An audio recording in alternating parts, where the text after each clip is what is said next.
A little over 10 years ago, at the request of a friend of mine, I created a video which you may have seen, which is titled 10 Philosophical Works I Would Bring to a Desert Island. So it's a list video, and I devoted a lot of thought to what books, if I had to be indefinitely stuck on a desert island, which books of philosophy would I bring? So not literature, not other disciplines. And you're going to maybe say that I'm fudging a little bit when you hear my new list.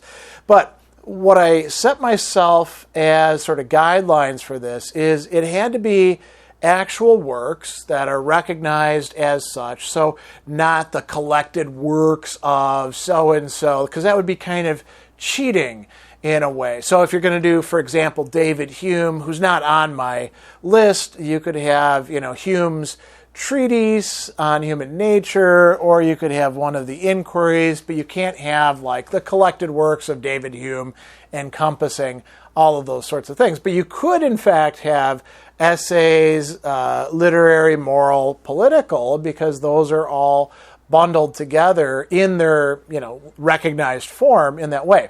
So, before I tell you about my new list, let me tell you about the previous list. So here's the authors and texts that I included.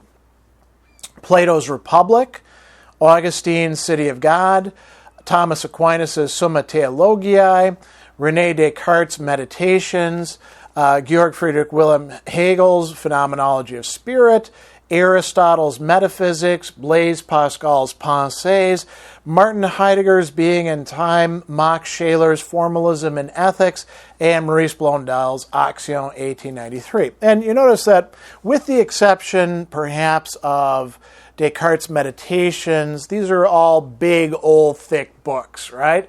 These are books that contain a lot to read through, so they're going to keep me kind of occupied and busy. But you notice that they're also, for the most part, works that are referencing other thinkers as well. So you get a little bit more bang for your buck with, for example, thinking about Martin Heidegger's Being and Time, or Hegel's Phenomenology of Spirit, or Aquinas' Summa Theologiae, or Augustine's City of God, because you're going to get, some of the Stoics being discussed in City of God and the theory of emotions that they have. So you get to smuggle in some additional stuff along the way. Now, somebody I think an AMA said, you really ought to do an updated version of this. How many of those original 10 books would you keep for your list? And when I first thought about it, I was like, yeah, that's a great idea. I bet I'd probably keep more than half of them on the list. But I gave it some thought a couple days ago, and I realized that no, as a matter of fact, my list has changed significantly. And if you ask me another 10 years from now, which maybe somebody will do, I'll probably have a different list. And so I think it could be of some interest to people to talk about that. There are 3 entries on the previous list that remain on my present list. So one of them, and I'm just using one volume of the entire set, is Thomas Aquinas' Summa Theologiae. This is just one of the many volumes of the Blackfriars translation, which has, facing pages, English and Latin. And it's kind of nice. Sometimes the translations are a bit wonky depending on who did the translation, but you got the Latin, and so you can always go back to it. And so, like the entire set, I would definitely keep that. And with Aquinas, you are getting an engagement with all sorts of other thinkers: Aristotle, Augustine, Anselm, John Damascene, Cicero, Seneca, all these other great thinkers that Thomas has something to say about.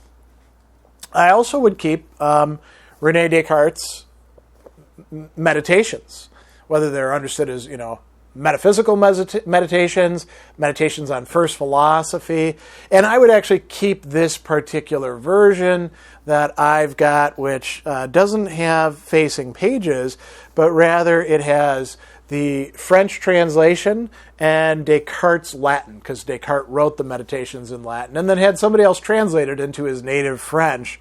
So, this is a great volume. And this one actually not only has the meditations, but also the objections and replies. So you're getting Descartes engaging with some of his critics, sometimes in a very serious way, sometimes not quite so much. But I've treasured this book since I've had it. The third one might be a bit of a surprise, but if you know me, you know how much I love this particular author. It would be Blaise Pascal's Pensées. And, you can tell this is a pretty big, thick book.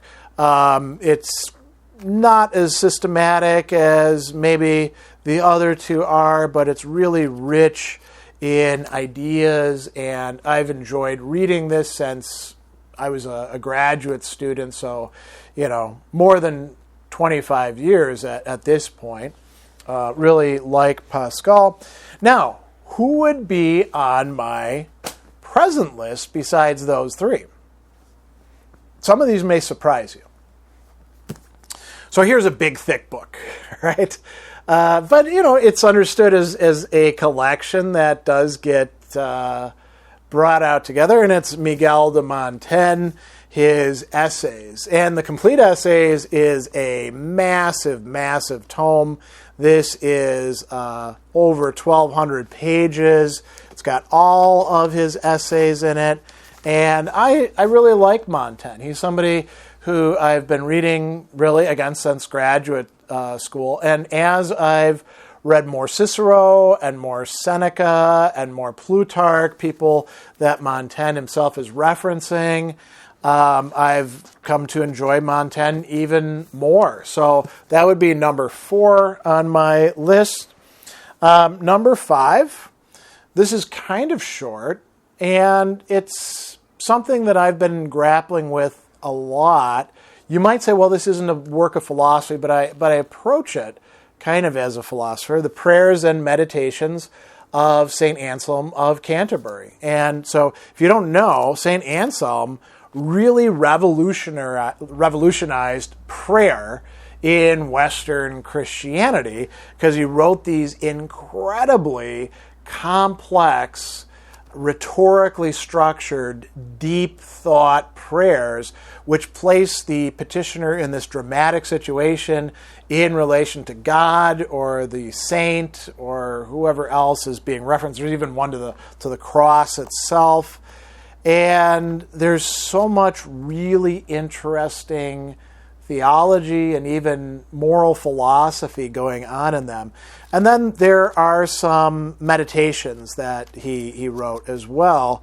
2 meditations and a meditation on human redemption. So I would include this. It's a work that never grows old for me. I would include St. Augustine, but instead of City of God, I think I would do the shorter, but perhaps equally rich, Confessions. There's some really cool moral and metaphysical philosophy built into this, some really deep discussions about all sorts of topics, and it's a cool narrative, autobiography by Augustine himself, a saint who's very relatable, because he was a saint who not only knew sin, but knew how to sin and how tempting sin was. Who else? We'll go back into the ancient period with 2 other thinkers. So Marcus Tullius Cicero, somebody who I think many of you know I'm a big fan of. I actually wavered. I'd want to pick a book that's got a lot of meat to it, right? On Duties is great. I thought about Tusculan Disputations, but actually the one that I want is On the Ends, sometimes called On Moral Ends, De Finibus Bonorum et Malorum, on the ends of good and evil. And this is, again, one of those, translations with English by Rackham, and then Latin, Cicero's own Latin on the facing pages. The Loeb series is kind of nice for this. And what I really like about this is Cicero has a lot of discussions about human happiness and what the point of human life is, and how we should understand goods or evils and arrange them in relation to each other. And in the process, he has somebody, Torquatus, present the Epicurean position as robustly as possible. Then Cicero critiques it. Then he has Cato present the Stoic position. Then Cicero critiques it. And then finally, the last book is bringing together Aristotelian and Platonist philosophy to discuss this. But he discusses a lot of other schools of philosophy along the way as well. So this is a great book. And then also from the ancient period, I kind of wavered between Seneca and Epictetus. Epictetus' discourses or Seneca's letters.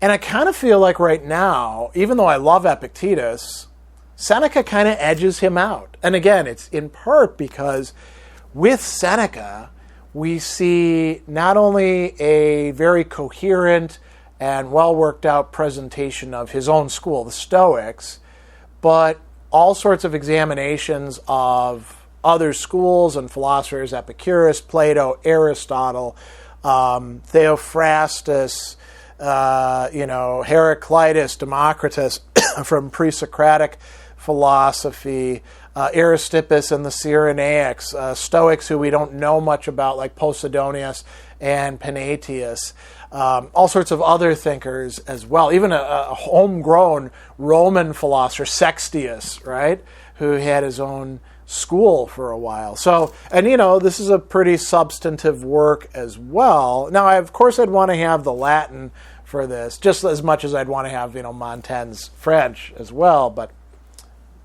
we'll see what happens if I'm ever on a desert island. And then there's two other works. These will probably be the most surprising to you, given what you know about me.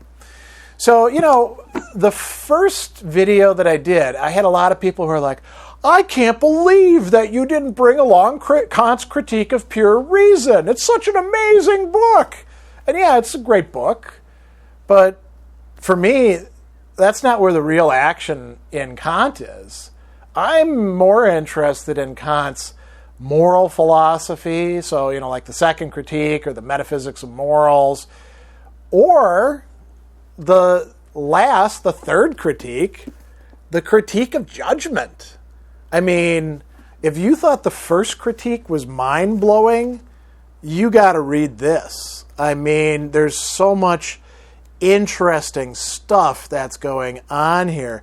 It's, discussing beauty and the sublime and taste and judgment and how these things connect with morality on the one hand or the speculative philosophy on the other hand. And there's a whole discussion here of teleological judgment. So, I mean, for me, this is some of the most interesting stuff that Kant has to offer.